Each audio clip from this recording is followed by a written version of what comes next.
How could John keep this a secret? It's just evil, unforgivable.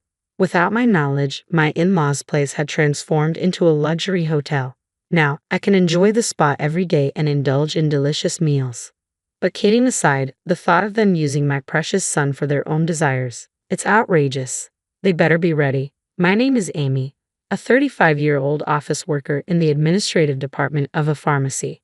I live with my husband John and our first-grade son Edward. John and I met through a colleague at work, and from the moment we met, we clicked. We quickly became close, started dating, and were married the following year. With my upbeat husband John and lively son Edward, I was leading a life of ordinary happiness. Another thing that makes me glad I married John is having his mother-in-law Renda in our lives. Having lost my mother early, I was raised by my father. My mother-in-law, who I barely knew as a mother figure, treated me like her own daughter since the start of our marriage. "Amy, do you have any plans this Sunday? Why don't you and Edward come over for dinner?" she would say, always treating us to delicious meals. When Edward was younger, she was a great support for my parenting struggles, even helping to pick him up from daycare when I couldn't leave work. Edward grew very attached to her, and spending Christmas at my in-laws had become a tradition for our family. "Amy, your mother-in-law really is the best, isn't she?" my colleague Emma would say, listening with an envious look. It was Emma who introduced me to John. They had been friends since college. Emma, with her bright personality and many friends, joined the company with me. We were close enough to share work frustrations, family matters, and personal issues. The pharmacists and other staff were kind, and the company had excellent benefits. Emma and other colleagues with children continued to work full-time as before our pregnancies. Recently, John's been saying he has to work on weekends and isn't home even on his days off, I said, sounding a bit discontented. "Are you suspecting him of cheating?" Emma laughed. "That's laughable." But it was true.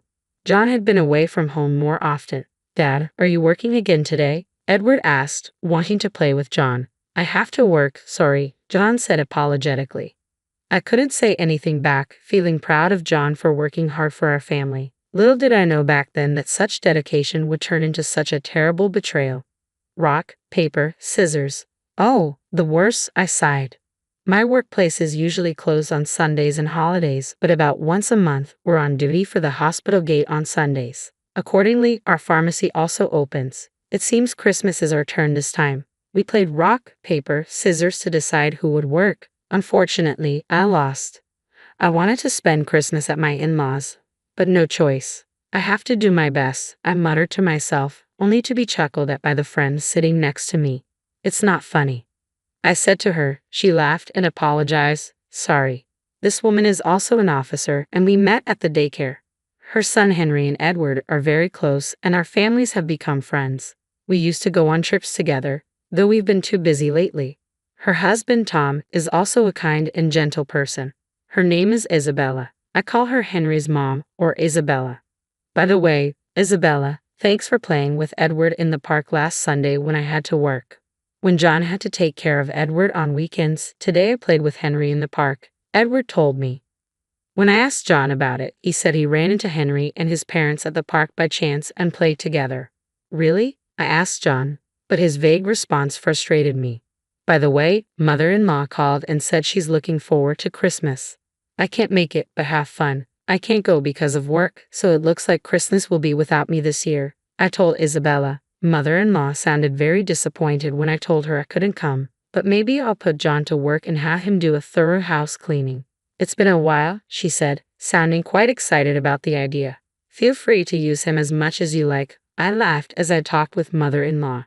It was close to Christmas when this happened. I was working a late shift that day and had to do some unexpected overtime. I hurriedly tried to contact John but couldn't reach him. I ended up calling my son's mobile phone. "Mom, are you done with work?" Edward answered the phone with a cheerful voice, happy to hear from me. "Sorry, Edward, Mom is working late. Can you put Dad on the phone?" But Edward said John wasn't there. Wondering where they could be, I said, "Hello, Amy. It must be tough working so late." John called and said he's going to be late because of work, mother-in-law said. "Hello, Amy. It must be tough working so late."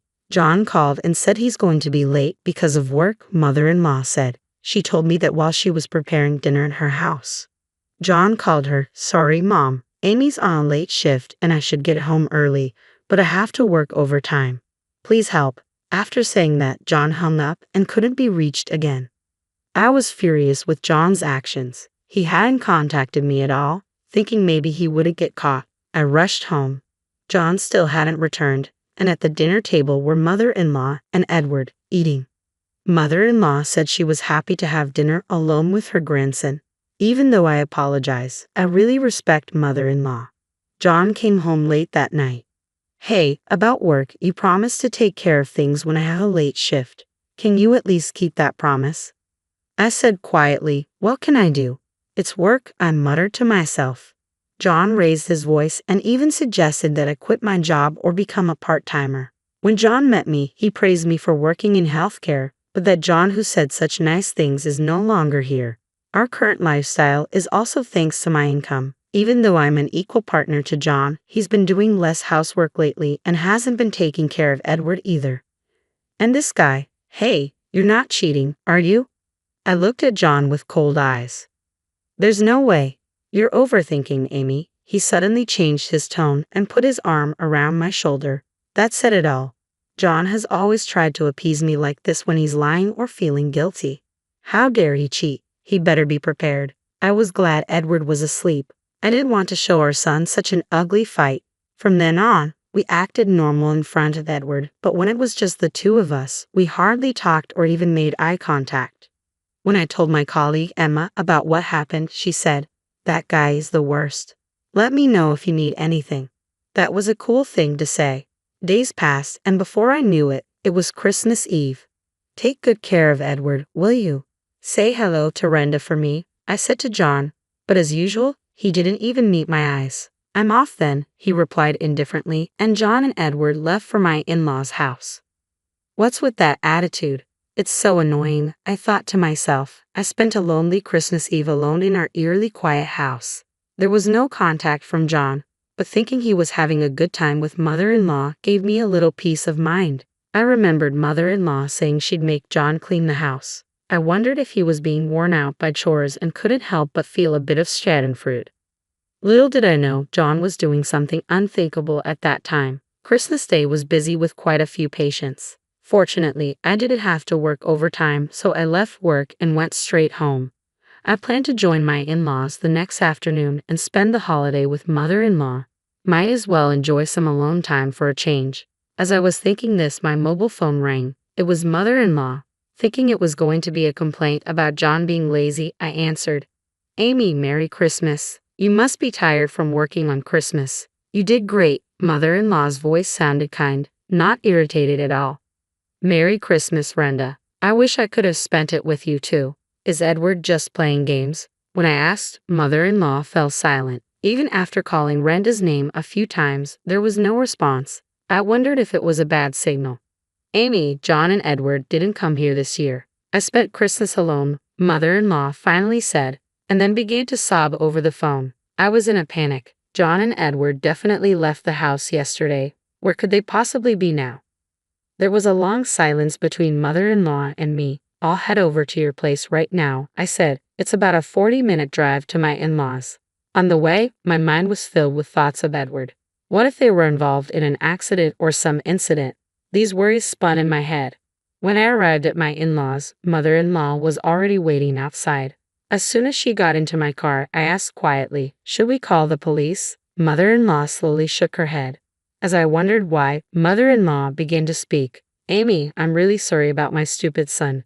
Do you think John is having an affair?" Mother-in-law looked at me with teary eyes, and I almost started crying too. "What?" Actually, that's when I remembered something and hurriedly drove to a certain place. When we reached our destination, I called Edward's mobile phone. "Hello? Is Dad nearby?" I asked. "Yeah, he's here." "Come quickly, Mom," Edward answered immediately. Even though we had been apart for only a day, Edward's voice sounded dear to me. "What is it, Amy?"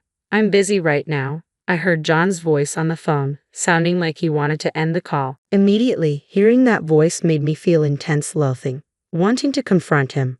"Renda, you said something about making him clean, right? So, are you at your parents' house now?" John's response on the phone was calm. "Yeah, that's right, Amy. I can't wait to see you." When did he become so adept at lying as easily as breathing? I thought to myself, should I have quit my job? Should I have tried harder at home? But none of that justifies an affair. Oh, Sorenda, you started a luxury hotel. Does that mean unlimited spa access? How could John keep this a secret? I won't forgive him, I said in a low tone filled with hatred. On the phone, John seemed quite flustered by my accusation. His silence prompted me to continue. Hey, come out of the room. This is the luxury hotel I always wanted to visit. You said it was too expensive, remember? As I spoke fluently, John seemed to give up. I'm sorry, he said in a barely audible voice. I found this place using the GPS on Edward's mobile phone. This hotel, not far from my in-laws, was the place I wanted to visit. The fact that John, who said it was too expensive for me, was enjoying himself here with his mistress infuriated me. Perhaps it showed on my face because on the way to the hotel, mother-in-law kept apologizing. It was then that I found out for the first time that when I worked late shifts, mother-in-law was almost always the one taking care of Edward. I hadn't noticed because she would return home before I got back. John, who was terrible at cooking, used to buy ready-made food, and if mother-in-law tried to cook, he stubbornly refused her. Looking back, that must have been a strategy to keep me from finding out. Even during that short time, John was so enthralled with his mistress. Mother-in-law initially believed John was really working, but as his absences increased, her suspicions of an affair naturally grew. The climax was when mother-in-law saw John walking arm in arm with an unknown woman, looking intimate. She debated whether to consult me but decided against it. The main reason was that she didn't want to lose the chance to see Amy and Edward. Mother-in-law sobbed in the passenger seat, knowing she cared so much for us. Tears streamed down my cheeks too. Mother-in-law was more considerate of me and Edward than John ever was. This time, John had contacted her, saying he would spend some rare time alone with Edward, but asked her to cover for him, saying he'd be at her house. Mother-in-law, suspecting a lie, worried about Edward and contacted me. I despised John from the bottom of my heart for involving so many people, I thought bitterly. At the hotel, after explaining the situation, we were made to wait in the lobby. Then, a man and a woman with guilty expressions on their faces emerged, along with Mom. I was getting bored. I played a law with Henry, who was Edward's friend from daycare. Henry looked around and said, "Looks like my dad hasn't arrived yet." He seemed a bit disappointed. John's mistress was Isabella, another mom from the daycare.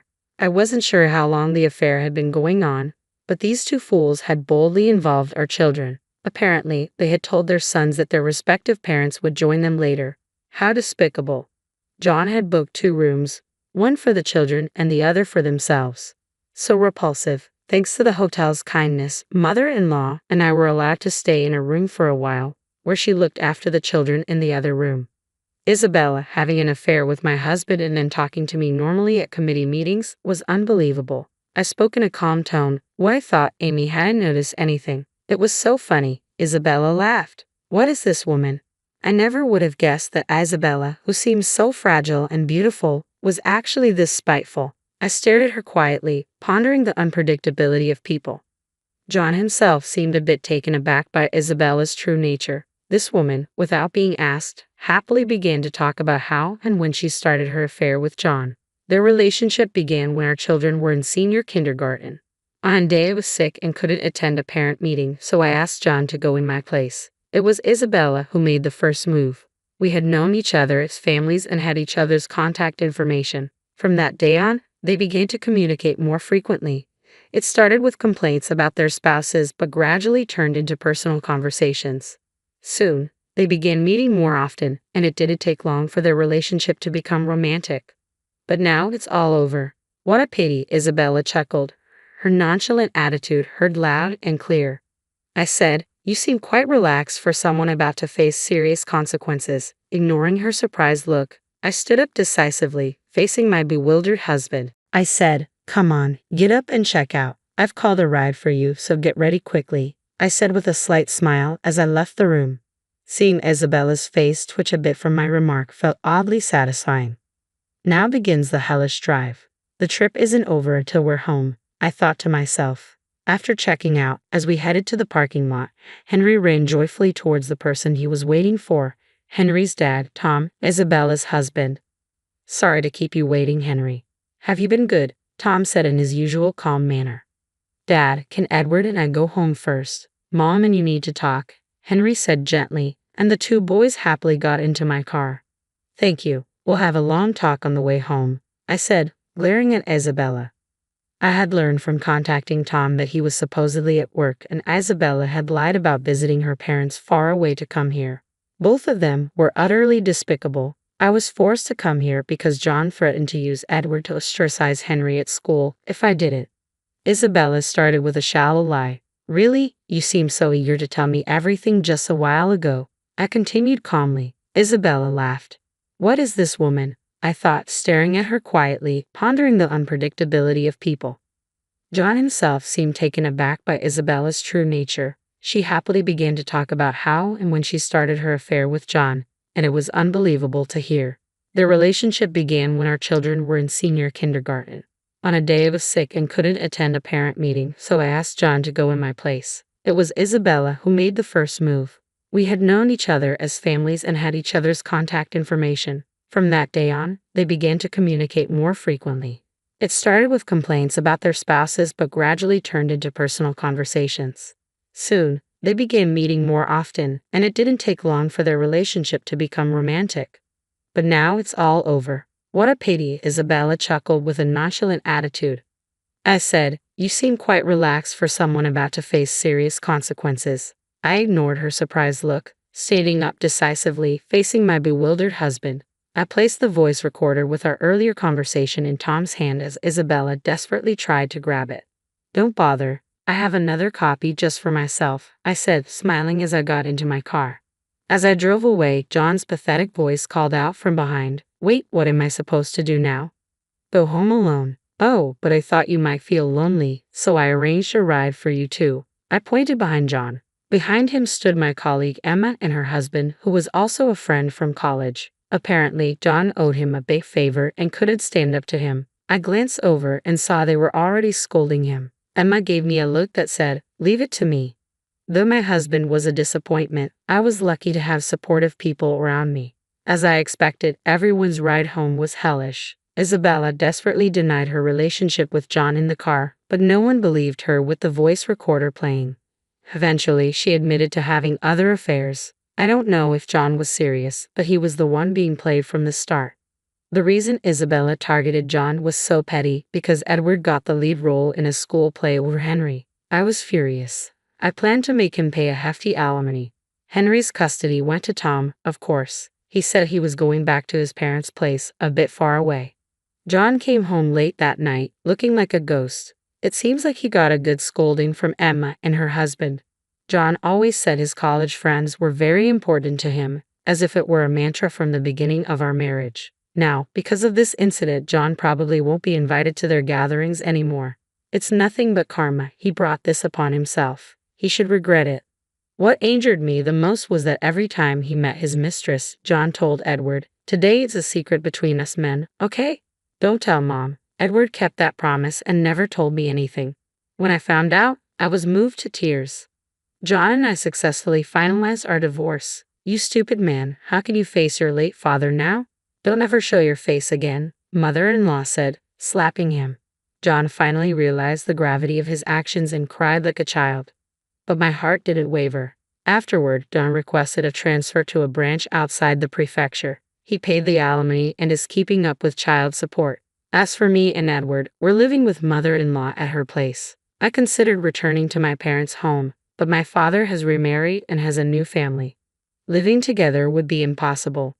Mother-in-law suggested we stay with her until our lives stabilize. People are often surprised by our unique relationship.